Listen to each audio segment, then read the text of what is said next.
Shalom, bendiciones, bendiciones. Estamos contentos de estar en una semana más en nuestra jornada de aprendizaje. Estamos considerando el contexto cultural del primer siglo y llevamos varias semanas viendo lo que es el judaísmo del segundo templo. La semana pasada exploramos un poquito acerca de lo que eran los saduceos, considerando las fuentes primarias como la de Filón y algunas otras que encontramos dentro de los recursos, y pudimos ver los rasgos característicos de los saduceos, pudimos entender un poquito mejor la interacción de Yeshua con ellos. Hoy, esta semana, vamos a hablar acerca de los fariseos, ya que como vimos la semana pasada, a Josefo nos habla que había tres corrientes principales. Había más, pero las tres principales, que eran los saduceos, los fariseos y los esenios, o la comunidad de Qumran. Mucha gente hoy en día está regresando un argumento, y ese argumento lleva un objetivo. Y el argumento es que mucha de la doctrina o muchos de los puntos que tenía Yeshua y que tenía Juan el Bautista se asemejaban más a los esenios que a los fariseos y que a los saduceos. Entonces mucha gente hoy está trayendo el argumento de que Yeshua se alineaba más a los esenios, y Juan el Bautista estaba en el desierto, traía la ropa que vestía y lo que comía y cómo él ministraba en el desierto cerca del Jordán. Todos estos argumentos están saliendo a la luz para darnos a entender después, oiga bien para dónde va esto, para darnos a entender que realmente el calendario que seguía Yeshua no era el calendario oficial en Jerusalén, sino él seguía el calendario de la comunidad esenia, de los esenios, que viene siendo el calendario del Qumran, que se desarrolló más adelante y que tomó como base el calendario de Noé. Así es que hoy está saliendo el argumento de que Yeshua estaba más alineado a la doctrina esenia para, en un futuro no muy lejano, decir Yeshua seguía el calendario del Qumran. Por lo tanto, nosotros como seguidores del Mesías ya no vamos a seguir el calendario judío, sino el calendario de Qumran. ¿Okay? Por ahí va el argumento. Así es que yo lo he escuchado ya bastantes veces en estos días en el mundo de habla inglés. En el mundo de habla inglés que se está moviendo este argumento, pero sabemos que no va a tardar mucho en llegar al mundo hispano, en decir no, Yeshua era esenio, y por eso, de hecho, hay un canal. Yo estaba viendo un video ayer o antier, creo, y le dije a mi esposa, interesante lo que está hablando, es un canal muy famoso. No voy a decir el nombre porque usted va a ir corriendo a ver el video, pero es un canal muy famoso de un maestro que siempre trata de estar refutando constantemente muchas de las enseñanzas, especialmente el primer siglo, y él habla, y yo sé que mucha gente ya lo está escuchando. Él habla acerca de que Yeshua era más esenio que nada. O sea, ya por ese lado de un antimisionero va a llegar la enseñanza, se va a meter, y como va a ser algo que entra dentro de la agenda de muchos, de decir, bueno, ahora tenemos un argumento más del por qué estamos usando el calendario de Qumran basado en el libro de Enoch y en el libro de Hazer, pues ahora tenemos un argumento de peso. Por eso estamos estudiando lo que era saduceos la semana pasada, esta semana los fariseos, y la próxima semana vamos a estar hablando acerca de los celotes, pero eventualmente vamos a llegar a los esenios y vamos a darnos cuenta de varias cositas. Así es que espero que se quede conmigo en esta hora que tenemos para estudiar, y vamos a estar considerando varios recursos por aquí. Así es que vamos a empezar. Dice aquí los fariseos. Los fariseos. El nombre de los fariseos deriva del hebreo y significa separados. Esto es lo que significa fariseo, que estaban separados. Y enfatiza su intenso compromiso con la Torá y su estricta observancia. Esto los diferenciaba de los paganos y de los otros judíos menos piadosos. Creían que ellos eran los verdaderos santos. Por ejemplo, Filipenses 3, del 4 al 6, donde Pablo dice, aunque yo mismo podría confiar también en la carne, si algún otro cree tener motivo para confiar en la carne, yo mucho más. circuncidado al 8º día, del linaje de Israel, de la tribu de Benjamín, hebreos de hebreos, y en cuanto a la ley, en cuanto a la Torá, soy fariseo. En cuanto al celo, perseguidor de la iglesia, y en cuanto a la justicia de la Torá, hallado irreprensible. Quiero que usted sepa que estas palabras son de Pablo y está hablándole a la carta a los filipenses, que está por el año 50-60. O sea que esto no es después de su conversión. Está hablando unos 20 y tantos años después de su conversión, y él está diciendo, en cuanto a fariseos de fariseos y en cuanto a la observancia de la Torá, soy irreprensible. Porque mucha gente dice, no, Pablo fue el precursor del cristianismo y él impulsó el cristianismo, pero una persona que está impulsando el cristianismo no se puede decir a sí mismo que en cuanto a observar la Torá soy irreprensible, no tengo tacha. Ese era el pensamiento de los fariseos. Dice aquí, creían que el camino hacia la liberación de Dios del dominio extranjero era la observancia comprometida de la Torá. Ellos creían que si Dios iba a mandar un libertador y Dios los iba a librar, iba a venir a través de la observancia comprometida de la Torá. Aunque algunos eran sacerdotes, la mayoría no pertenecía a la aristocracia ni al sacerdocio. Solo unos cuantos eran sacerdotes. Los demás eran parte de saduceos. Sino estos eran el laicado, el pueblo normal. A la clase, eran parte de la clase media alta. Eran pocos y apoyaban activamente a la sinagoga. Eran muy populares, salvo entre las clases altas, porque no los podían ver los saduceos. Se unían y formaban pequeñas sociedades en las que vivían y estudiaban. Probablemente se originaron antes del año 135 antes de la era común, a partir de los Hasidim o los llamados fuera. Los fariseos, a diferencia de los saduceos, aceptaban todo el Tanaj, todo el Antiguo Testamento como escritura, y estaban más abiertos a las nuevas ideas teológicas que se encontraban en los escritos posteriores. Algunas de estas ideas eran la resurrección de los muertos, la inmortalidad del alma, la angelología, el juicio, la recompensa y el castigo eterno, la recompensa y el castigo eternos, y la esperanza de un Mesías.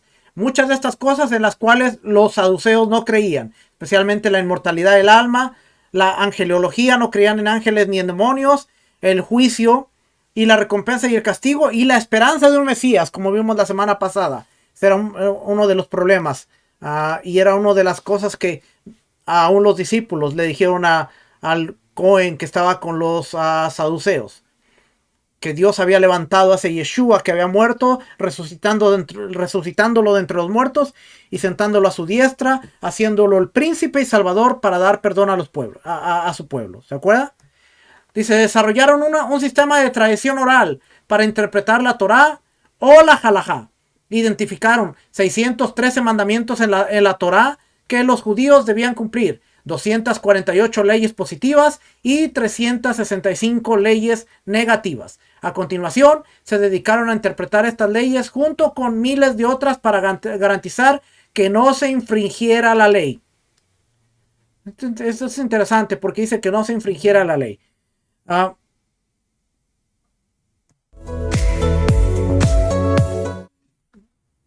Le moví algo. Mucha gente dice, no, es que eso es fariseo, eso es rabínico. Pero no nos ponemos a pensar. No nos ponemos a pensar que muchas veces no estamos viendo que aun cuando nosotros decimos hay 613 mandamientos, 248 positivos, 365 negativos, no estamos considerando que eso es parte de la enseñanza, rabínica, ¿ok? Entonces, algo para considerar. Su sistema, seguimos leyendo por aquí, su sistema, ¿dónde estoy?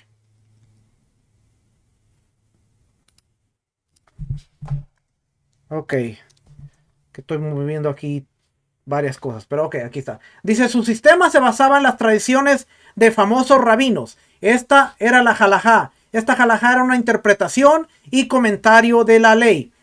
Desarrollaron tradiciones que enseñaban que esta ley oral también fue dada a Moisés y se transmitió a través de sus sucesivas generaciones. Bueno, esto era lo que enseñaban, pero ya nosotros vimos, la semana pasada vimos, y se lo voy a volver a enseñar, cuando nosotros vamos al libro de Éxodo, capítulo 18, la visita de Yetro, y después vemos que en el versículo 13, cuando está viendo Yitro lo que hace, cuando el suegro de Moisés vio todo lo que él hacía por el pueblo, dijo: ¿qué es esto que haces por el pueblo? ¿Por qué juzgas tú solo y todo el pueblo está delante de ti desde la mañana hasta el atardecer?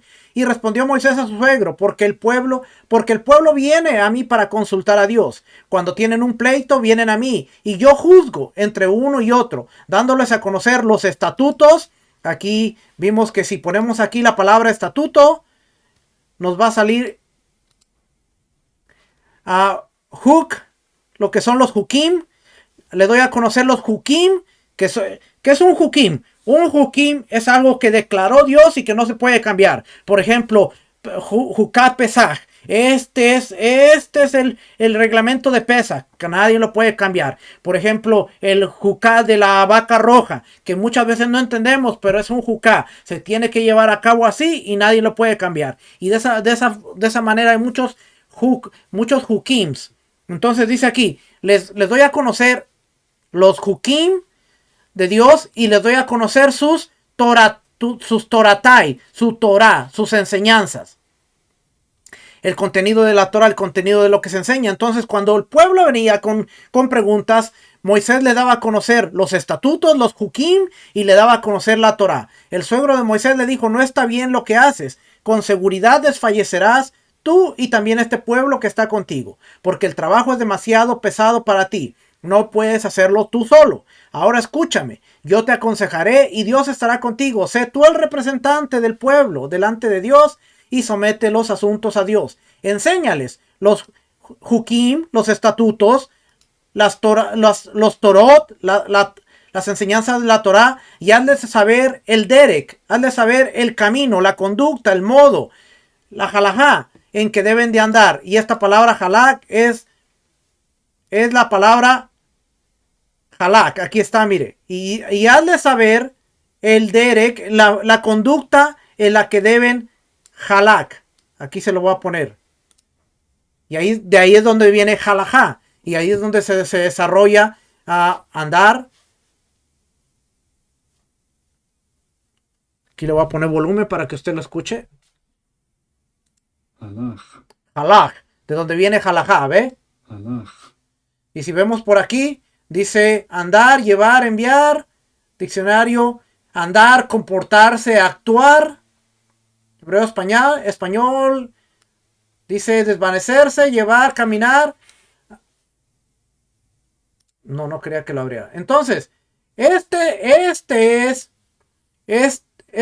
donde nosotros encontramos el antecedente para lo que estamos leyendo en el documento que dice la halajá, que fue lo que esta halajá era una interpretación y comentario de la Torá. Desarrollaron tradiciones que enseñaban que esta ley oral también fue dada a Moisés y se transmitió a través de sucesivas generaciones. De hecho, el Pirkei Avot, cuando nosotros leemos el Pirkei Avot, el primer capítulo, que es la sabiduría judía, está establecido que de Dios pasó a Moisés la enseñanza, de Moisés pasó a Josué y a los 70 ancianos, y de los 70 ancianos pasaron a los descendientes hasta las generaciones sucesivas, hasta que fuera escrito en el documento de la Mishnah. El Pirkei Avot es parte de la halajá.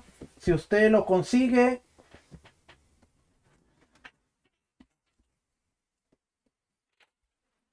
esta es parte del Mishneh Torah. Este es uno de los tomos. Y si usted ve aquí, dice Pirkei Avot, que esta es la sabiduría. Y aquí en el Pirkei Avot, en el capítulo 1 de este documento, es donde se enseña, que mucha gente no cree, por cierto, pero se enseña que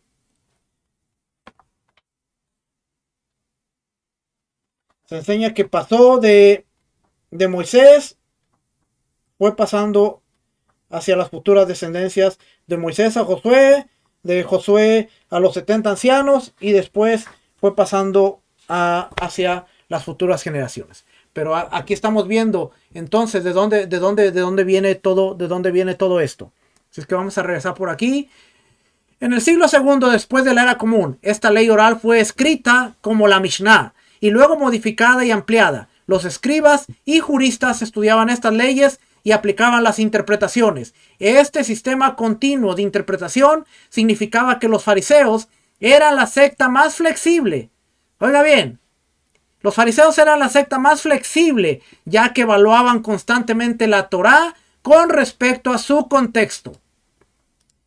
Muy contrario a lo que nos enseñan muchas veces, porque decimos, no, los fariseos eran los más estrictos, que siempre estaban ahí. Eran los más flexibles porque constantemente estaban revisando. Y por eso es que vemos todo lo que encontramos en la Mishnah de las diferentes generaciones, lo que encontramos en el Talmud, los comentarios a la Mishnah en las diferentes generaciones. Por eso es que encontramos que el Talmud más grande no es el de Jerusalén. ¿Por qué?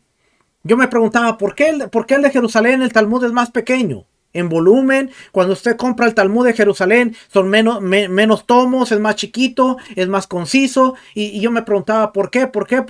Hasta que me puse a indagar y me di cuenta de que el Talmud de Babilonia se desarrolló en la dispersión, donde es más difícil cumplir la Torá, en donde tuvieron que hacer más cosas para asegurarse que la Torá siempre fue llevar a una observancia. Entonces se desarrolló un conjunto más grande porque aplica a la diáspora. Pues es el que más estudia, aún dentro del judaísmo, porque pues en Jerusalén todo el mundo es santo. Yo pongo un ejemplo. En Jerusalén, ¿quién no guarda Shabbat hoy en día? En Jerusalén, después de las 3 de la tarde, los negocios empiezan a cerrar. No tienes la tentación de que vas a salir a comprar. No tienes muchas cosas. ¿Por qué? Porque es más fácil. En Jerusalén puedes guardar mejor las fiestas. En Jerusalén, tú te vas a encontrar con que hay carnicerías, hay de todo, puedes comer kosher. Pero en la diáspora es más difícil. Entonces, cuando se desarrolló el Talmud, que es las enseñanzas de la Mishnah, en una tierra que no es Israel, en un lugar que no es Israel, pues ahora se desarrolló más ampliamente, porque había más cosas que agregar estando en la dispersión que estando ahí. Entonces, en Israel, sean observantes o no de Shabbat, de Torah, ellos guardan Shabbat. Usted va a encontrar con mucha gente que no sigue Torah, pero está guardando Shabbat. El viernes de la tarde tiene su kippah, tiene su sidur y está haciendo oraciones y no guarda Torah. ¿Okay? Pero ahí está. Esa es la cultura de Jerusalén. Ahora, no quiere decir que todo en Jerusalén es perfecto. También encontramos de repente una que otra cosita, pero eso no es el grueso de la población. Y mucha gente, como ahora en los atentados de octubre, los lamentables atentados, mucha gente decía, pero mira, pues estaban haciendo fiesta y estaban haciendo esto y estaban haciendo lo otro. Sí, pero esa era una parte de un pueblo que no guarda Torah, que no se apega a las leyes de la Torah, y eso no representa a todo Israel. Lamentablemente hoy en Israel, en Jerusalén, hay de todo, pero así como hay de todo, también hay que ver que en Israel el Shabbat es diferente. Shabbat es diferente a como lo vemos ahora. El Shabbat, nadie va a trabajar en sábado porque todo el mundo, sea judío o no sea judío, sabe que hay que guardar el Shabbat. Ok, vamos a seguir por acá porque el tema es los fariseos. Los fariseos se distinguían porque creían que las leyes de Moisés relativas a la pureza ritual eran obligatorias para todos los judíos, no solo para los Kohanim, los sacerdotes. De ahí que tengan sentido las numerosas controversias entre Yeshua y los fariseos sobre la comunión en la mesa, la observancia del Shabbat y otros aspectos en los que se había desarrollado la compleja ley oral. Políticamente, eran más conservadores o eran los más tranquilos de todas las facetas que había. No disfrutaban de la dominación romana de Israel, pero no hicieron nada al respecto. Su elevada visión de la soberanía de Dios creía que Roma era el juicio de Dios sobre la nación, Sin embargo, hacia la época de la rebelión contra Roma, algunos se sintieron inducidos a apoyar a los celotes. En general, el pueblo respetaba a los fariseos por su estricta observancia de la Torá. Como en todos los partidos, había fariseos buenos y había fariseos malos. Hoy en día hay cristianos buenos, hay cristianos malos. Hay gente de raíces buenos, hay gente de raíces hebreas buenos y hay gente de raíces hebreas malos. Si es que los fariseos no eran la excepción. Había buenos y había malos. Había buenos y malos dentro de la secta. Desde la perspectiva cristiana, en los evangelios, los buenos incluían aquellos como Nicodemo. Juan 3 del 1 al 8. Dice que llegó Nicodemo. Había un hombre de los fariseos llamado Nicodemo, prominente entre los judíos.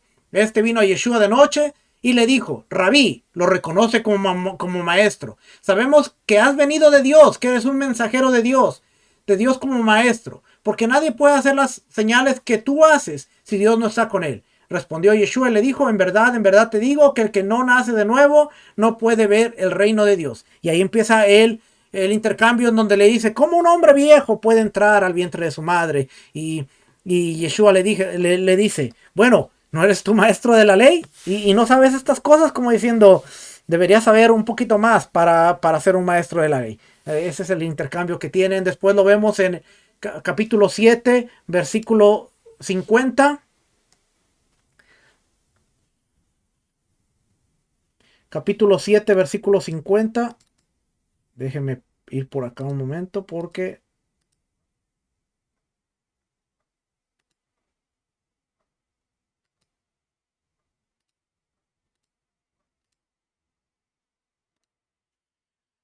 capítulo 7, versículo 50 dice: Nicodemo, el que había venido a Yeshua antes y que era uno de ellos, les dijo.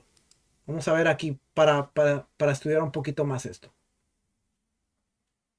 ¿Acaso juzga nuestra ley a un hombre a menos que se le oiga primero y sepa lo que hace? Respondieron y le dijeron: ¿es que tú también eres de Galilea? Investiga y verás que ningún profeta surge de Galilea. Y cada uno se fue a su casa. Estaban discutiendo qué podían hacer con Yeshua. Él era parte de los fariseos. Juan capítulo 19, versículo 39. Nicodemo, el que antes había venido a Yeshua de noche, vino también trayendo una mezcla de mirra y aloe como de 100 libras, cuando ellos van a sepultar a Yeshua. Y también estaba José de Arimatea, Marcos capítulo 15, versículo 43. Vino José de Arimatea, miembro prominente del concilio. Acuérdense, cuando vemos concilio, estamos viendo que es Sanedrín. ¿Ok? No sé por qué me está saliendo para acá, pero... José de Arimatea, prominente del concilio. Y aquí vamos a ver la palabra concilio.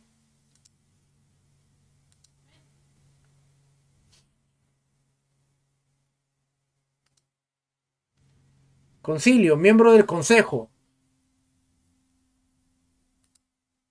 No me lo está dando, pero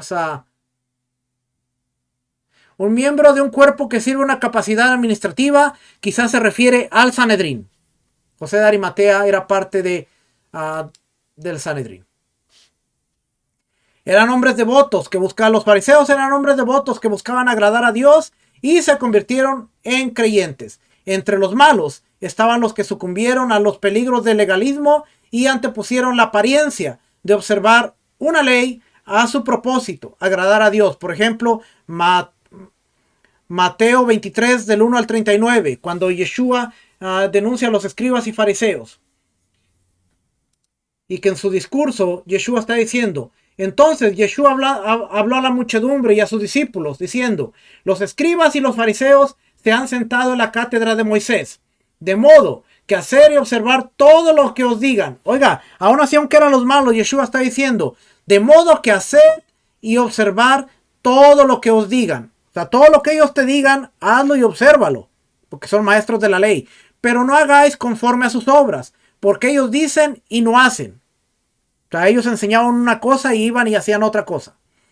Atan cargas pesadas y difíciles de llevar y las ponen sobre las espaldas de los hombres, pero ellos ni con un dedo quieren moverlas, sino que hacen todas sus obras para ser vistos por los hombres, pues ensanchan sus filacterias y alargan los flecos de sus mantos. ¿Qué hacía esta gente? Mucha gente hoy en día se pregunta, ¿y en el tiempo de Yeshua se observaba la filacteria? Aquí está su respuesta, sí. Pero lo que hacían los fariseos es que en lugar de tener la cajita normal, cuadradita, la mandaban a hacer más grande.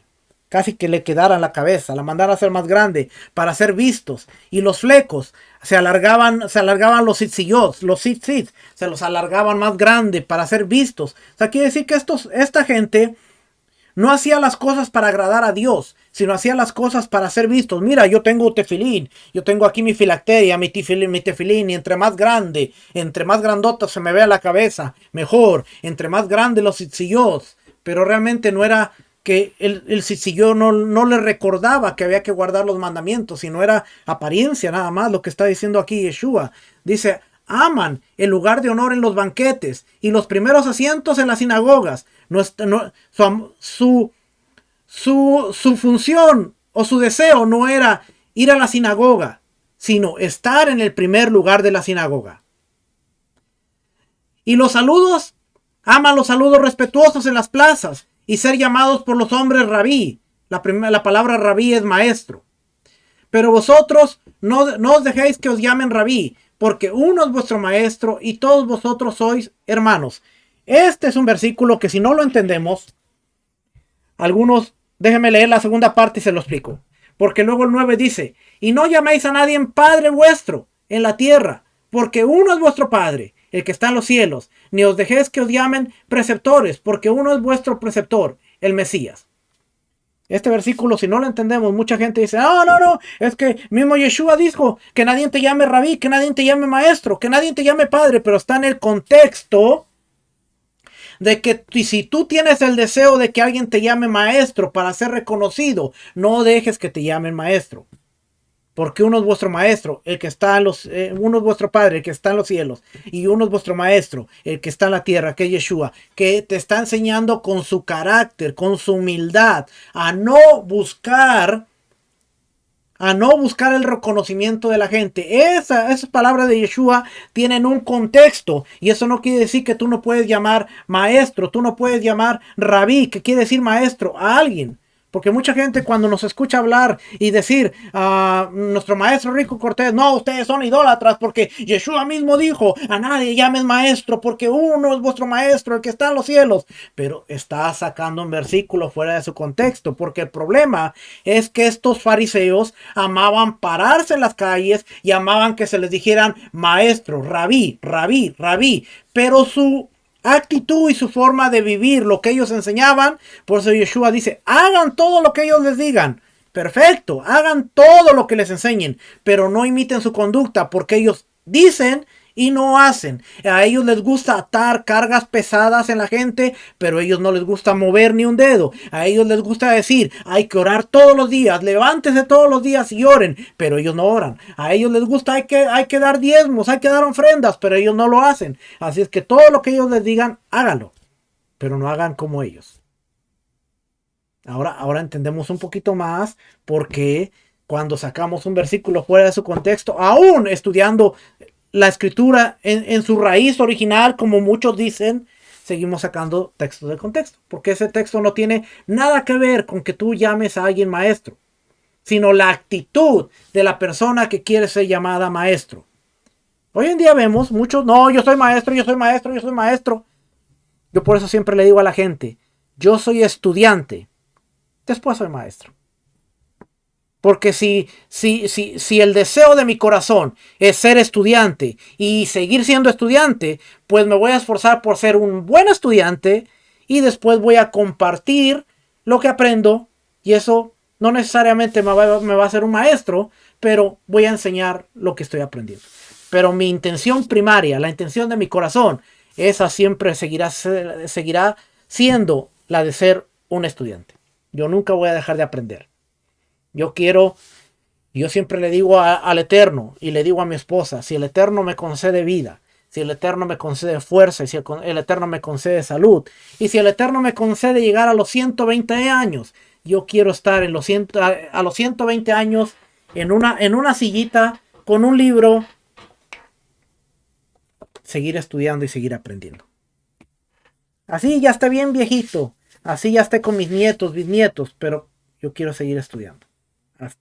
Hasta el último aliento de vida quiero seguir estudiando, porque soy un estudiante. Pero hay mucha gente hoy en día que en lugar de ser reconocida como un estudiante, quieren ser conocidos como maestros. A eso es a lo que se refiere Yeshua, a los fariseos. Dice aquí, se paraban, vamos a leer otra vez aquí, porque todo este es el contexto para llegar a esa parte. Los escribas y los fariseos se han sentado en la cátedra de Moisés, son los maestros, de modo que hacer y observar todo lo que os digan, pero no hagáis conforme a sus obras, porque ellos dicen y no hacen. Atan cargas pesadas y difíciles de llevar y las ponen sobre las espaldas de los hombres, pero ellos ni con un dedo quieren moverlas, sino que hacen todas sus obras para ser vistos por los hombres, pues ensanchan sus filacterias. Aquí la filacteria es el tefilín, objeto que se usa en la cabeza y el brazo durante la oración. El objeto consiste en una especie de caja que contiene versículos de la escritura, la filacteria, y alargan los flecos de sus mantos. La palabra fleco es tzitzit. Aman el lugar de honor en los banquetes y los primeros asientos en las sinagogas, y aman los saludos respetuosos en las plazas, y ser llamados por los hombres rabí, maestros. Pero vosotros no os dejéis que os llamen rabí, porque uno es vuestro maestro y todos sois vuestros hermanos. Y no llaméis a nadie padre vuestro en la tierra, porque uno es vuestro Padre, el que está en los cielos. Ni dejéis que llamen receptores, porque uno es vuestro preceptor, el Mesías. Pero el mayor de vosotros será vuestro servidor, y cualquiera que se ensalce será humillado, y cualquiera que se humille será ensalzado. Si nosotros terminamos de leer la parte que se refiere todo este pasaje, y no solo el versículo, nos vamos a dar cuenta que tiene que ver con el orgullo. No te enorgullezcas, cualquiera que se enorgullezca será humillado, así como los fariseos. Cualquiera que se humille será ensalzado. Por lo tanto, tú no dejes que te llamen maestro, mejor sé un hermano, aunque tú seas un maestro. Espero que tenga sentido esa parte, porque ese es uno de los versículos que más se usa para decir, no, la Biblia dice que a nadie llames maestro. Lucas 11 del 37 al 52. Este otro pasaje también vamos a verlo.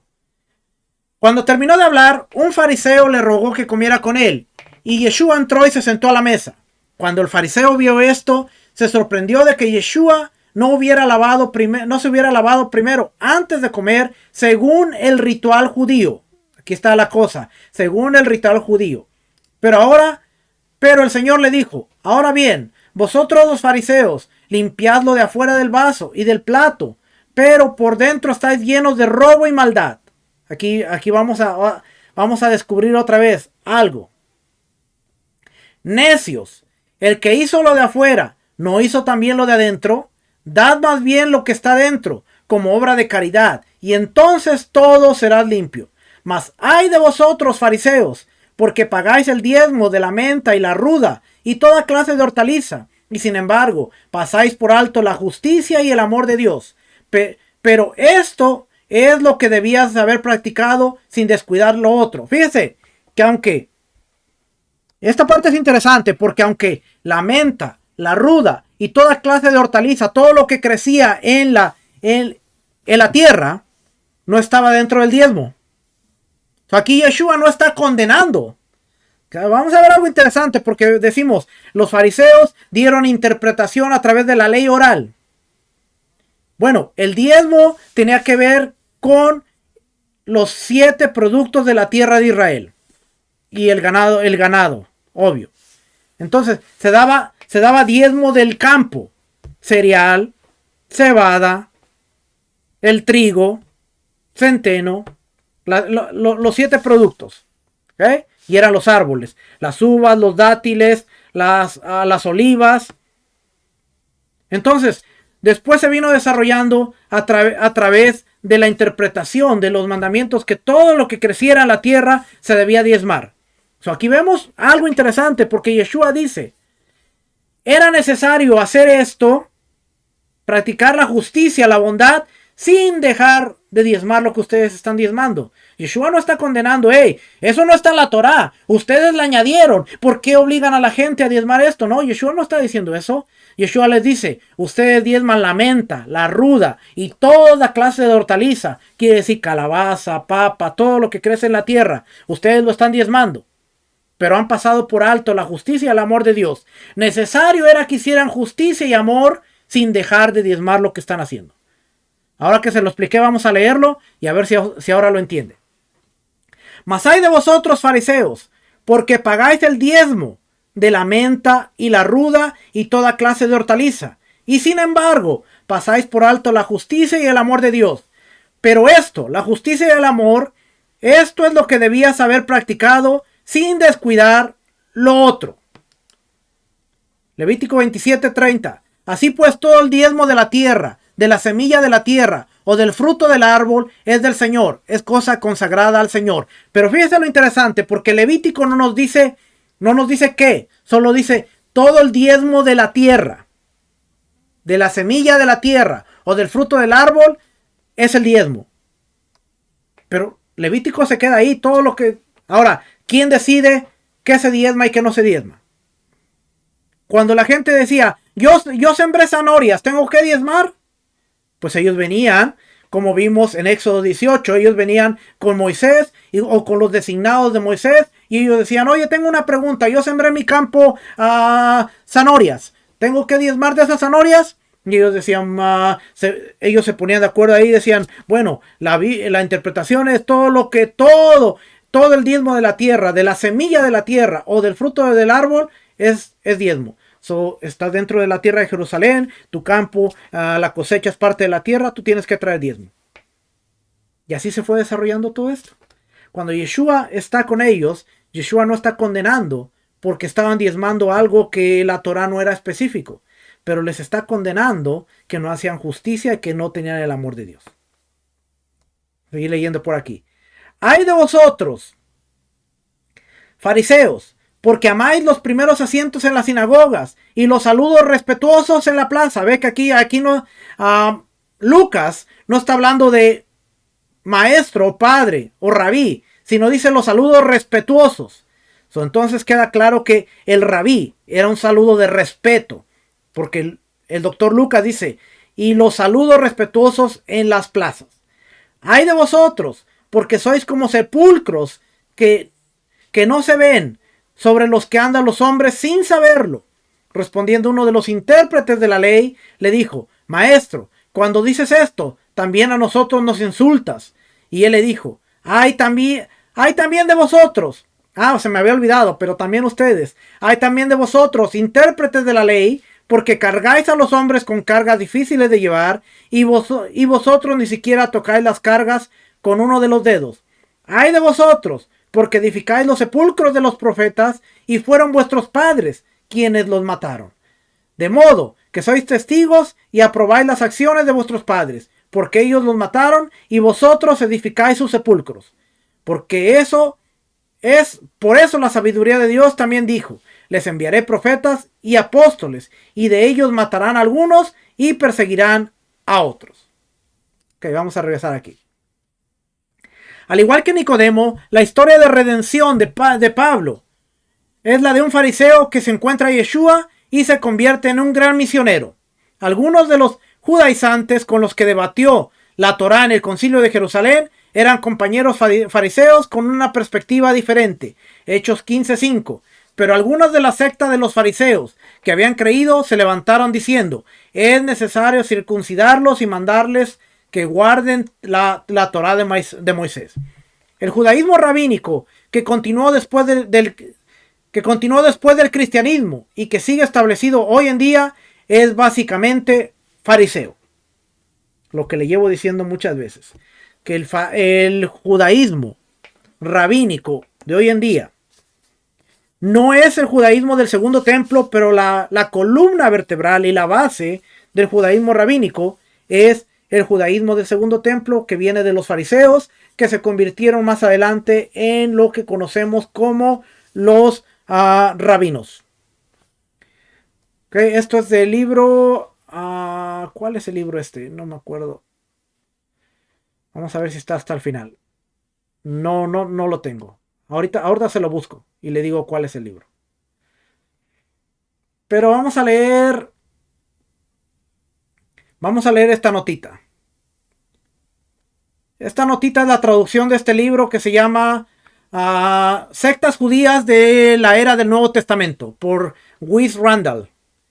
Tiene un artículo aquí que dice: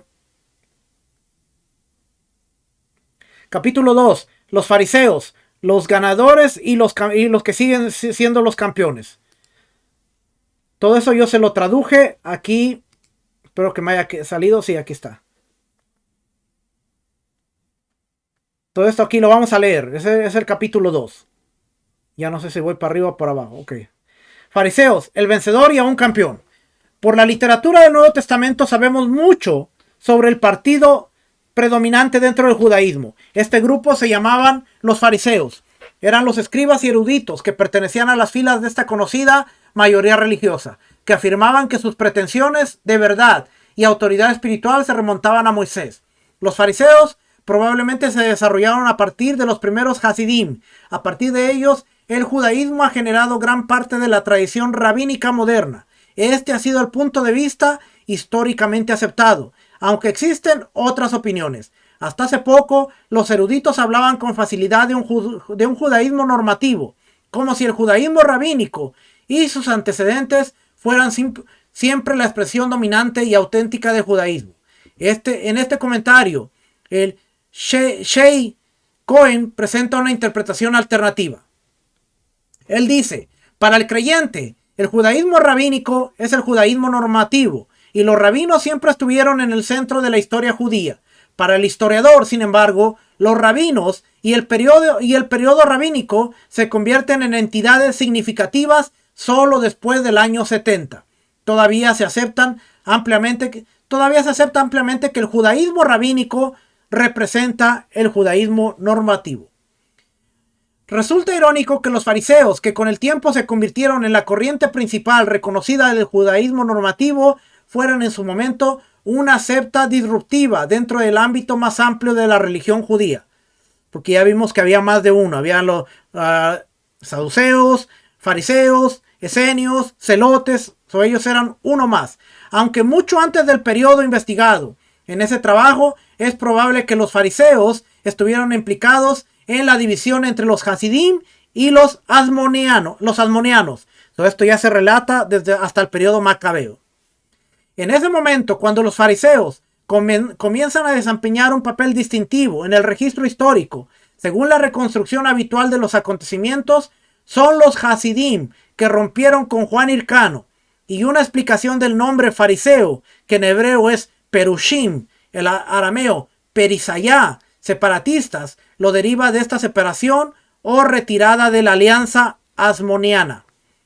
No se debe sugerir que los fariseos fueran la influencia exclusiva sobre los judíos modernos. Sin embargo, el judaísmo tal y como se practica en la actualidad se ha visto muy influido por los genes teológicos de los fariseos. Como tal, es lamentable que la palabra fariseísmo se haya convertido en un término negativo. Esto coloca una inferencia negativa sobre el judaísmo en general. La naturaleza peyorativa de este nombre antaño honrado se ha deteriorado hasta el punto de ser incluido en el Royals College Treasurers como sinónimo apropiado de hipocresía. Oiga bien lo que leímos, porque dice que la palabra fariseo no es denigrante como hoy en día. Es que ustedes se han convertido en fariseos. No, sino era un privilegio, porque los fariseos eran maestros de la ley, eran piadosos, eran aquellos que se apegaban a vivir de una manera estricta de acuerdo a la Torá. Entonces, esa palabra con el tiempo se adquirió una naturaleza peyorativa y que ahora es conocido como hipocresía. No, es que tú eres muy fariseo, eres muy hipócrita. Pero antes de decirle eres muy fariseo, eres muy observante de la Torá, eres muy apegado a Dios, eres muy fiel a Dios. Ve cómo va evolucionando un término de algo que significaba algo. Ahora es completamente lo contrario. Ahora si a ti te dicen fariseo, eres hipócrita, eres esto, eres lo otro. Pero realmente si te dicen fariseo, porque observas la Torá, es algo bueno.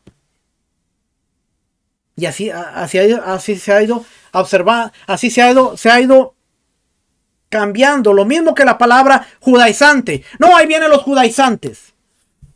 Bueno, en el principio judaizante no significaba lo que ahora significa. Porque ahora judaizante es aquel que te quiere llevar a conocer las instrucciones de Dios para que tengas una vida buena, una vida agradable, una vida de bendición. Eso ya eres judaizante. Más sin embargo, hay muchas cosas dentro de los sistemas que pudiéramos decir, eso es judaizante, como por ejemplo pedir el diezmo. Los judíos pedían el diezmo. El bautismo, los judíos hacían inmersión. Entonces hay muchas cosas que el sistema tradicional practica que pudiéramos decir, eso es muy judaizante. Pero como se relaciona con la observancia de la Torá, entonces es más fácil decir, no, esos son judaizantes. Pero no ver todas las prácticas que tú tienes en tu sistema. Como cristiano, tú tienes muchas cosas que son que vienen de los judíos y te estás convirtiendo en judaizante. Cuando tú tomas un micrófono y estás pidiendo el diezmo semanalmente, tú estás judaizando porque estás pidiendo el diezmo.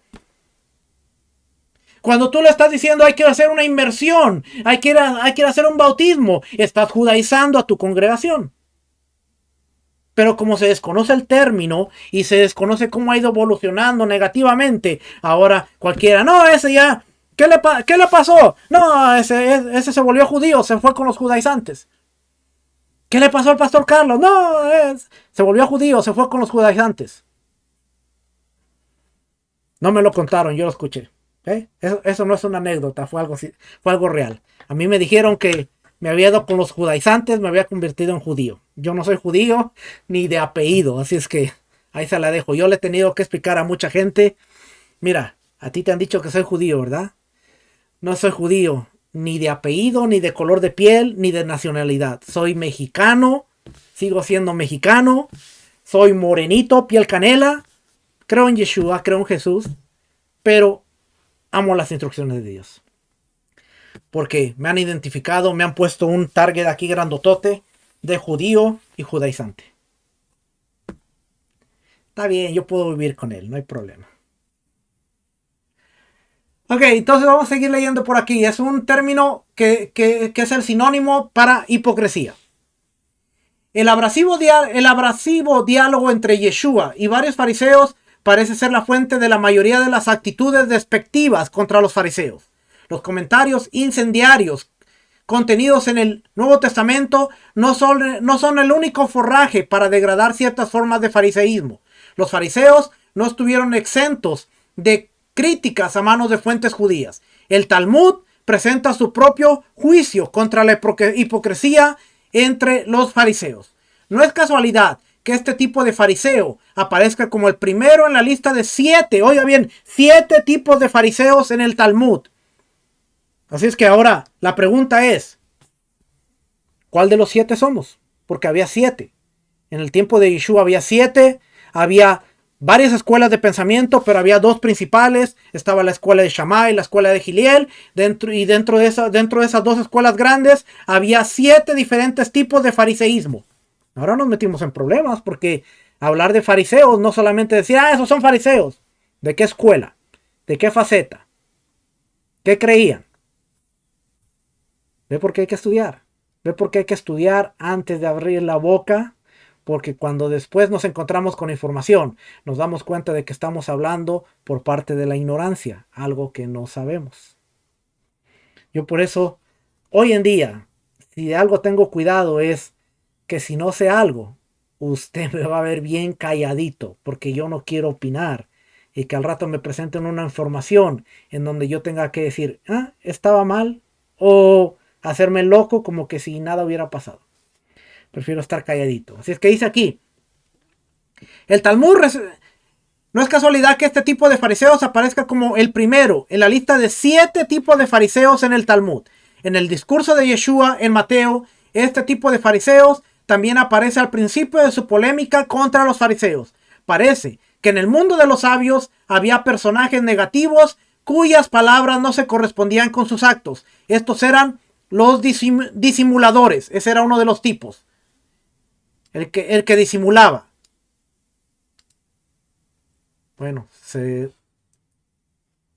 solo quería esta partecita. Un fariseo disimulador supondría que si un hombre se estuviera ahogando, su salvador tendría que quitarse las filacterias antes de saltar para salvarlo. O que era mejor mirar al cielo y tropezar y caer antes que mirar a una mujer. Y el dicho favorito de alguien, así sería: dame un mandamiento y lo cumpliré. Este era el disimulador. Si alguien se estaba ahogando, el que iba a brincar a la fosa a salvarlo tenía que quitarse su tefilín, tenía que ponerlo ahí con mucho cuidadito y tenía que, entonces, para mientras ya se había ahogado el pobre. Imagínate lo que estás ahí haciendo la oración, quitándole. Espérate, ahí voy. No, aguanta. Déjalo, guardo aquí. No, ya voy, ya voy. Ese era el disimulador. También dice, era mejor mirar al cielo y tropezar antes que mirar a una mujer. Eran los que llevaban al extremo. Ahora estamos viendo rasgos de los fariseos. La crítica de los sabios contra este tipo negativo de fariseo eran idénticas a las de Yeshua contra los fariseos. Yeshua declaró 7 veces: ay de vosotros, fariseos. En el Talmud se enumeran 7 tipos de fariseos y 5 de ellos eran hipócritas. Ahora vaya y vea el discurso de Yeshua, porque dice 7 veces: ay de vosotros, fariseos. Había 7 tipos de fariseos, 5 de ellos eran hipócritas. Si es que cuando nosotros leemos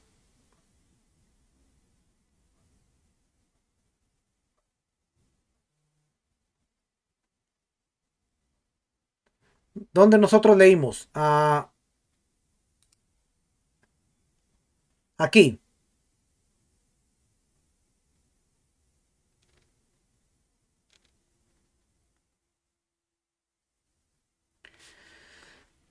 pero hay de vosotros, escribas y fariseos hipócritas. Ahora ya sabemos quién era esta audiencia.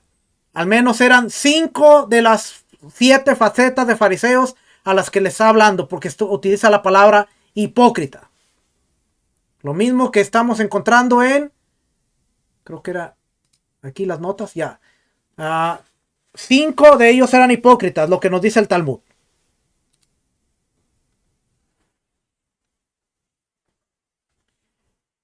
Es injusto. Me hacen una pregunta. Ok, voy a contestar esa pregunta. Entonces, la actitud que tenían los fariseos de preferir voltear al cielo y tropezar antes de ver a una mujer, entonces quiere decir que su actitud no estaba en que tenían un espíritu que habían de dominio propio, porque ellos preferían voltear al cielo y no le importaba si había piedras, dañarse, antes de decir: no puedo mirar a la mujer porque voy a pecar. Ahora, eso quiere decir que yo puedo ver a la mujer. Entonces, si tú no tienes ese dominio propio, pues opta por la por la actitud del fariseo. Mejor voltea al cielo y tropiézate contra lo que esté en la tienda, pero no peques. Broma. No, pero por eso dentro de la sabiduría judía, ellos dicen: lo más difícil que tiene el hombre para dominar es su espíritu. Si tú, su espíritu, ya me puse aquí. Lo más difícil que tiene el hombre de dominar es la vista.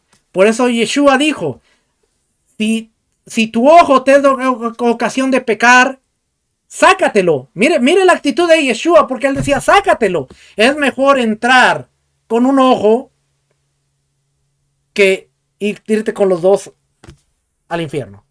Y Yeshua dice: sácatelo bien así. ¿Quién en sus sentidos se va a sacar un ojo? Es una actitud totalmente extremista. Pero realmente la enseñanza es: aprende a dominar tu ojo. No sácalo. Saca el ojo malo, pero aprende a dominar. Aprende a dominar el ojo. Que tu ojo sea bueno. Si tú dominas la vista, tú vas a dominar todo lo demás.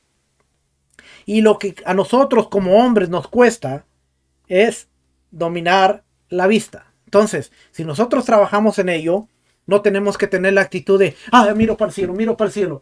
Y de repente te fuiste no romperte los dientes por ahí. O lo que vemos muchas veces en la calle. ¿Qué es lo que vemos? Que lo primero que se desvía de un hombre, yo lo he experimentado con mi esposa en la tienda muchas veces y lo he compartido muchas veces. Lo primero que se desvía en la vista de un hombre es el cuello, se le hace casi como de Chucky, el muñeco diabólico, así de que... Los fariseos optaban por decir, voy a tomar una medida extrema. Voy a mirar al cielo. Si viene una mujer, miro para el cielo. Prefiero tropezarme, pero no pecar. Entonces, 5 de ellos eran hipócritas. Es injusto relegar la posición de los fariseos a una de deshonor. Con demasiada frecuencia, esto ocurre como resultado de la exposición a siglos de antisemitismo y retórica retorcida. Se puede suponer que los fariseos estaban motivados por intenciones honestas de adherirse a los más altos ideales bíblicos. Deseaban satisfacer los requisitos de la Torá en la mayor medida posible. El compromiso era un modo de existencia inaceptable.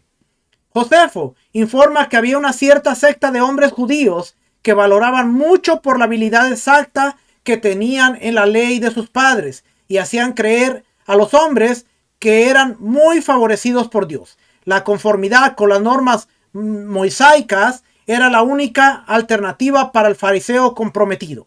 Esa tendencia al legalismo preparó el escenario para el conflicto del Nuevo Testamento entre Yeshua y los fariseos. Sin embargo, los fariseos no eran malvados, no eran sinvergüenzas, no eran divisivos como algunos los habrían retratado. Incluso Yeshua dio otro punto de vista que normalmente es pasado por alto por los cristianos gentiles. Sin embargo, Yeshua tenía cosas positivas que decir sobre los fariseos. Era consciente de que en el mundo de los fariseos había cierto grado de hipocresía, pero al mismo tiempo también Yeshua era consciente de los aspectos positivos de los fariseos. En otras palabras, había una ambigüedad intencionada en su uso de la palabra fariseo. También dijo, los escribas y los fariseos se sientan en la cátedra de Moisés. Por lo tanto, todo lo que os manden, guardarlo y hacedlo, pero no hagáis vosotros según sus obras, porque dicen y no hacen. Mateo 23, 2 y 3. Aquí hacía una clara distinción entre los tipos negativos de los fariseos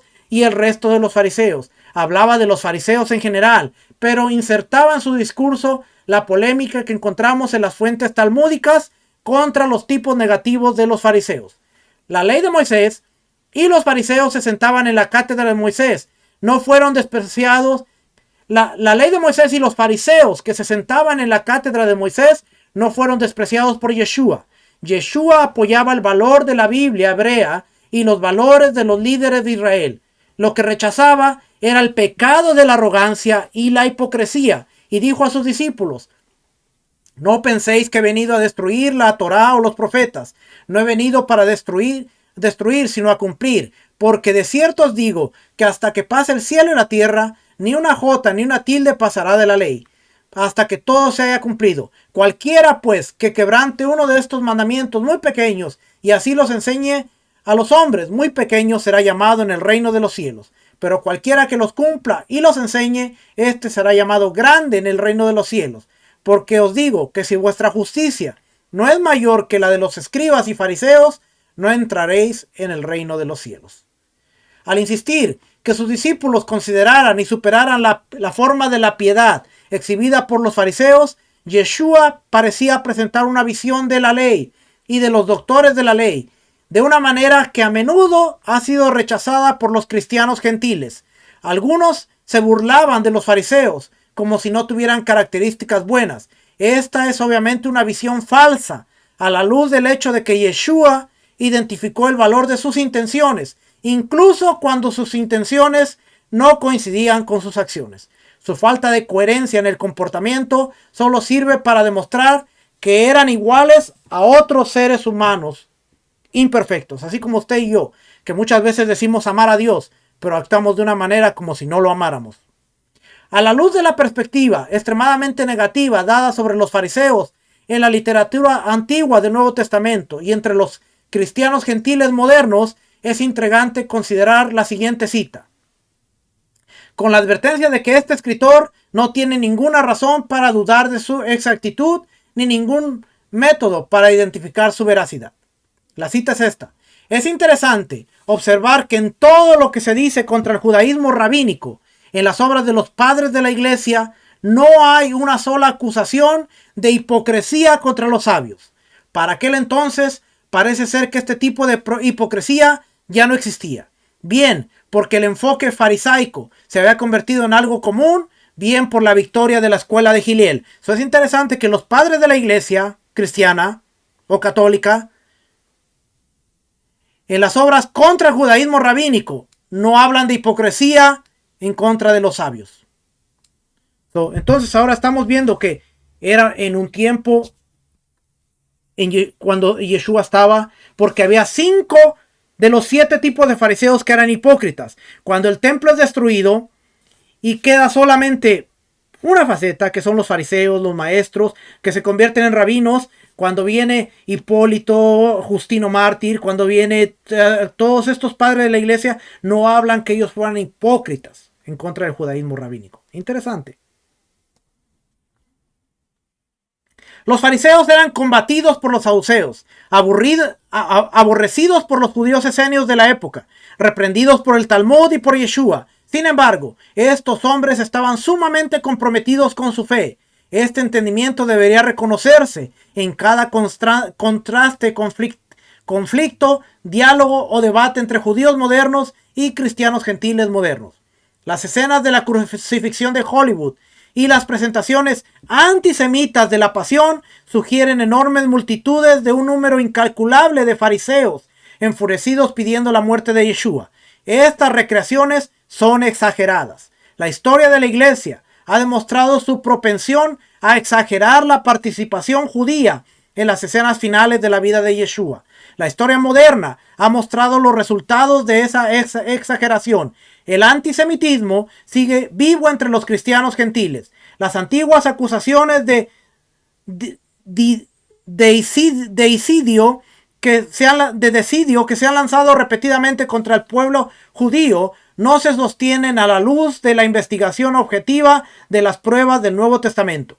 El pensamiento popular ha caracterizado abiertamente la muerte de Yeshua como un pecado nacional judío, no solo de los fariseos, sino de todo el pueblo de Israel. Se ha hecho creer que las masas judías odiaban a Yeshua y llegaron a un consenso pidiendo su muerte. De hecho, la muerte del Mesías fue una conspiración de un pequeño número de líderes judíos. Tal vez la conspiración no incluyó más que una parte del Sanedrín y algunos de los alguaciles o policías del templo que fueron enviados con Judas para arrestar a Yeshua. Vale la pena recordar que fue arrestado bajo el manto de la oscuridad y el escabullo a un juicio simulado con un grupo selecto de falsos testigos. Según todos los registros del Nuevo Testamento, el secreto era de vital importancia para los conspiradores. Las multitudes de partidarios judíos que alabaron a Yeshua en el día de recibimiento, conocido como Domingo de Ramos, no se volvieron contra él el Viernes Santo. El autor es judío y él escribe Viernes Santo. Yeshua fue golpeado, juzgado, condenado y ejecutado a las 9 de la mañana. El judío medio de la calle no se enteró de la conspiración para matar a Yeshua hasta que ya estaba crucificado, muerto y enterrado. Porque era día de Pesaj y la mayoría estaban preocupados en el Cordero de Pesaj, en las oraciones del templo. Así es que el judío promedio se enteró hasta que murió, ya fue sepultado y ahora ese fue el maestro Yeshua. Interesante, ¿va? Por cierto, en América, en Estados Unidos de América, se está levantando una propuesta de ley para que usted vea que esto no se quedó ahí y no se ha quedado en los círculos religiosos. Se está levantando una propuesta de ley para eliminar todo el documento llamado o conocido como Nuevo Testamento por alegaciones de que el Nuevo Testamento es un documento que incita al antisemitismo. Por lo mismo que estamos viendo. Y por la ignorancia de muchos de los líderes políticos que no entienden este tipo de cosas. Ahora, yo tengo una pregunta seria. Déjame tomar un poquito de agua porque le voy a hacer esta pregunta. Esta es una propuesta de ley. Eliminar el Nuevo Testamento. Se va, se acaba. ¿Qué pasaría si el día de mañana, en 1 año, 2 años, 5, 10 años, no sé yo, qué pasaría si esta propuesta es propuesta? ¿Qué pasaría? Si esta propuesta se llega a convertir en ley, que no creo que pase y no creo que suceda, pero oiga bien lo que le voy a decir. ¿Qué pasaría si esta propuesta se llega a aprobar y el único documento válido para el cristiano es el Nuevo Testamento y de repente desapareció? ¿Qué documento tienes, cristiano? Porque se va a ir, se acabó. Ojo, vuelvo a decir, no creo que pase, creo que suceda. No creo que suceda. Pero si el único documento que tú reconoces como válido, porque el Antiguo Testamento es la ley y esa fue cumplida por el Mesías, y lo que nosotros tenemos ahora como el documento que rige tu sistema de fe y que se llama Nuevo Testamento, que está aquí. Nuevo Testamento, esta parte de la Biblia. Si de repente este documento es antisemita y se fue, desapareció, ¿qué te queda para validar tu fe como fundamento sólido? ¿Qué te queda? Porque por muchos años tú has dicho que es el documento que es el fundamento de tu fe. Ahora ya no lo tienes. ¿Qué va a pasar? Ponte a pensar. Porque si esta loquera que hay aquí en Estados Unidos escala y de repente se va el Nuevo Testamento, pues más vale que tengas buenos argumentos para todos los feligreses a los que les has dicho que es el único documento que sostiene tu fe. Porque se va, se fue. Ahora, estoy hablando loqueras, no me hagas caso. Yo estoy hablando aquí loqueras, una propuesta loca que se ha puesto por ahí, que yo creo que no va a llegar a ningún lado, se va a morir, dentro de un par de tiempo se va a morir. Se va a ir.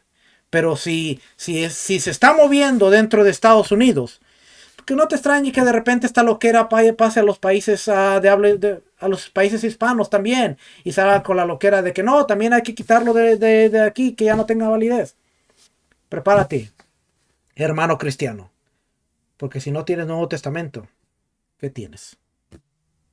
Para ponerse a pensar, pues se los dejo de tarea. Ya me voy, se los dejo de tarea. Así es que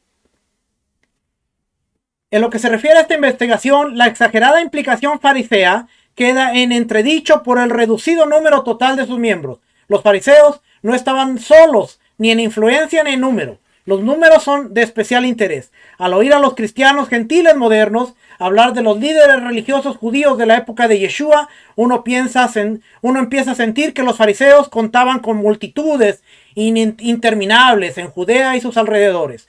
Josefo permite una visión especial de la cantidad más probable de fariseos vivos durante la época del rey Herodes. Registra un incidente en el que los fariseos se mostraron fieles a Dios y se negaron a jurar lealtad al César. Roma les impuso una multa porque estos mismos hombres no juraron, siendo más de 6,000. Estos eran 6,000. Josefo habla 6,000. Que no todos eran fariseos. Y esto viene de Randall Weiss, Sectas del Nuevo Testamento. Este librito que le leí de aquí. Por cierto, tiene un artículo de los saduceos, pero como ya terminamos la clase, pues ya no se lo voy a leer. ¿Okay? Y después aquí tiene uno de los esenios, los celotes. Vamos a utilizar este librito también. Ya me pasé el tiempo, pero vamos a ver qué dice el diccionario. El griego farisaios, miembros de una secta judía que practicaban una estricta piedad de acuerdo a la ley de Moisés. Los fariseos fueron una secta del judaísmo temprano, llegaron a estar activos alrededor del año 150 antes de la era común y perduraron como una secta separada hasta ser integrados al movimiento rabínico alrededor del año 135 después de la era común. A pesar de que el origen de los fariseos es discutido, podrían datar del periodo del reasentamiento en Palestina, que siguió al exilio babilónico. Después del exilio, el grupo parece haberse constituido en la voz principal del judaísmo después de la destrucción del templo de Jerusalén en el año 70. Los fariseos desarrollaron una tradición de estricta interpretación a la ley de Moisés, perfeccionando un conjunto extenso de anexos orales a la ley diseñados para mantener la identidad religiosa y la pureza. El término fariseo proviene de la palabra aramea perushim, que significa separar, dividir o distinguir. Greenspoon afirma que la secta emergió de los Hasidim, un grupo de separatistas devotos estrictos conocidos como los rectos o los piadosos. Los fariseos se mantuvieron apartados social y teológicamente de los simpatizantes aristocráticos del helenismo y de los plebeyos incultos. Ellos estaban apartados. A pesar de que una considerable cantidad de información acerca de la secta está disponible en el Nuevo Testamento y otras fuentes de información del primero y segundo siglo después de la Era Común, cualquier conclusión acerca de los fariseos es tentativa por las siguientes razones. 1. La naturaleza y el valor de las primeras fuentes de información acerca de la secta están en debate. 2. El fariseísmo probablemente estaba compuesto por diversos elementos de creencias y prácticas al mismo tiempo, lo cual no permite un entendimiento unidimensional del grupo. Había 7 diferentes facciones. La secta probablemente cambió de forma y función con el tiempo. Por lo tanto, debe tomarse en cuenta el contexto histórico inmediato del momento en el que los fariseos están siendo observados. Lo que les comenté de los padres de la iglesia después de la destrucción del templo, que no hay ni una mención de hipocresía en contra de ellos. Los evangelios, y aquí este recurso nos va a decir acerca de Marcos, las veces que habla de los fariseos, ya tratamos algunas de ellas. Los fariseos plantean una serie de desafíos a Yeshua con la esperanza de entramparlo en su discurso. Estos desafíos se presentan a la mitad del Evangelio de Marcos, justo cuando Yeshua comienza a anticipar su pasión. Demandan señal del cielo, cuestionan la legalidad del divorcio. Ellos, acompañados de herodianos, de los cuales no se juntaban, ahora se juntaron, preguntan a Yeshua si es lícito pagar tributo al César. Mateo los menciona como generación de víboras cuando vienen con Juan. En el extenso discurso que continúa, Mateo registra la condena de Yeshua a las prácticas fariseas.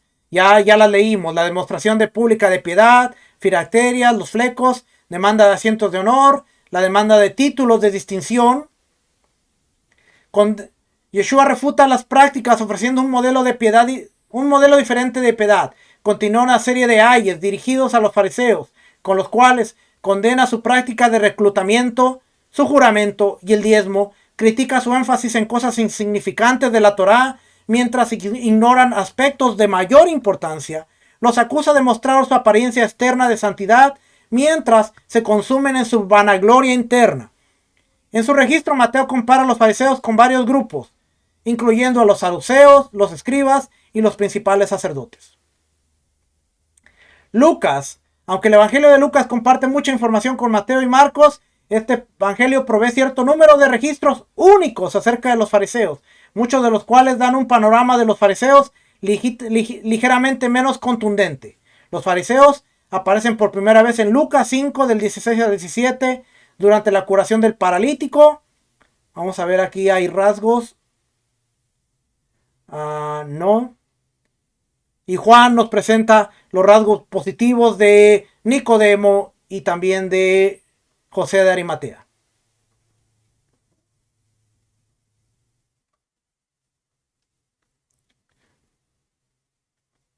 La descripción de Josefo acerca de los fariseos se enfoca en su estricta devoción y en la refinada habilidad que tenían en la Torá. Registra sus principales rasgos, indicando que despreciaban los manjares en sus dietas. No les gustaba comer como los saduceos. Seguían la razón, posiblemente a una alusión a la naturaleza pragmática de su postura político-religiosa. Honraban a sus ancianos. Mantenían la relación entre el fatalismo divino y la acción humana. Creían en la inmortalidad del alma. Creían en los castigos y recompensa, la vida después de la muerte. Josefo hace notar que la multitud de plebeyos aceptaron muchas de estas doctrinas a tal punto que incluso los saduceos estuvieron sometidos a cierta medida a los fariseos. Además, describe a la secta, a diferencia de los saduceos, como fraternal, pacífica y con conciencia cívica. Oiga cómo la describe Josefo. porque Josefo dice que los fariseos eran fraternales, pacíficos y con conciencia cívica, algo completamente distinto a los saduceos, recalcando especialmente cómo algunos de los fariseos intentaron difundir un levantamiento de judíos. Textos judíos adicionales que podrían aludir a los fariseos, pero el valor de estos textos es cuestionado. Escritos rabínicos, los rollos del Mar Muerto, Primera de Macabeos, los Salmos de Salomón, la vida de los profetas, el pergamino del ayuno, el pseudo Filo y el cuarto libro de Esdras. Los estudios recientes acerca de los fariseos pueden ser divididos en tres eras principales. Primera era. La primera era sigue el enfoque sociológico de Saldarini para entender la historia y actividad del fariseísmo. Geiger sugiere que el fariseísmo consiste en dos escuelas de fariseo. La escuela conservadora del Rabí Shammai, la cual procuraba preservar modelos antiguos de piedad compatibles con la devoción saducea a la Torá en su forma estricta. La escuela liberal del Rabí Hillel, la cual buscaba darle vida al judaísmo, adaptando a la ley a las circunstancias sociales y políticas. La conclusión de Geiger ha influido desde mediados del siglo XIX y ha sido propagada ampliamente en varias formas. Por ejemplo, Wellhausen, en un acercamiento a la tradición de la historia de las religiones, argumenta que el cristianismo del primer siglo fue una respuesta inevitable al deteriorado legalismo de los fariseos. La segunda era buscó corregir el aparente tono antisemita de interpretación. Por ejemplo, Lauterbach continuó con el análisis de Geiger de la división conservadora-liberal dentro del fariseísmo, argumentando que el grupo era un movimiento progresista laico que se levantó en oposición con las tendencias complacientes de la aristocracia sacerdotal, los saduceos. Ginsberg observó que las diferencias entre las dos facciones del fariseísmo estaban menos preocupadas por los compromisos con la Torá escrita y más enfocadas a la audiencia, mientras que la interpretación saducea y shamaita de la ley estaba dirigida a la aristocracia urbana. Las tendencias fariseas más conservadoras estaban dirigidas a la clase agraria sin educación. De esta forma, las diferentes interpretaciones estaban dirigidas a los diferentes sectores. Finkelstein mantuvo la distinción entre los elementos conservadores y liberales del judaísmo, pero argumentó que los fariseos estuvieron en gran parte relacionados con la clase emergente de plebeyos urbanos, mientras que los saduceos mantuvieron una relación con los patricios rurales. Y vamos a ver la tercera era. La tercera era en los estudios sobre los fariseos inició durante la última parte del siglo XX, cuando Rifkin, Defining the Pharisees, y Neusner, las tradiciones rabínicas, avanzaron con el tema discutido empleando métodos históricos críticos para la interpretación de fuentes antiguas. A través de estos métodos, ellos reorientaron el debate indicando las diversas capas de tradición en la literatura rabínica. Aunque Neusner y Rifkin emplearon métodos similares, sus conclusiones fueron fundamentalmente opuestas. Rifkin concluyó que el fariseísmo revolucionó al judaísmo, institucionándolo. Neusner concluyó que el fariseísmo hizo exactamente lo opuesto. Difundió el centro cultural de la experiencia judía, que antes del año 70 era el templo, al ámbito de la vida doméstica, consideró al hogar como el centro de la experiencia religiosa farisea y surgió que el énfasis rabínico principal sobre la comida, el sexo y el matrimonio reflejaba el ámbito restante de control religioso para un pueblo que cada vez más pobre y desvalido. Ya tiene la literatura y me tardé, pero quería leerle esa parte para que usted vea que hablar de fariseos, o no, esa gente que habla del templo ahora son los fariseos actuales. ¿Cuál tipo? ¿Cuál faceta? Había 7.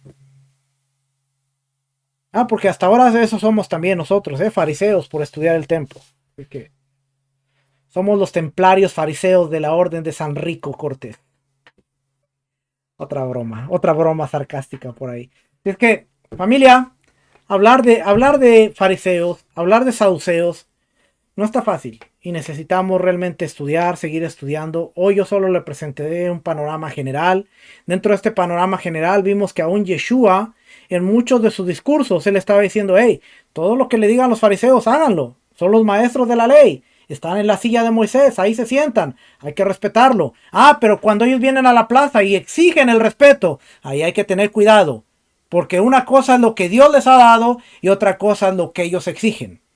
Hagan esto, pero no hagan como ellos. Ellos van a las casas, quieren los lugares de honra, ponen en las plazas a que todo el mundo los salude y le diga, rabino, mi maestro.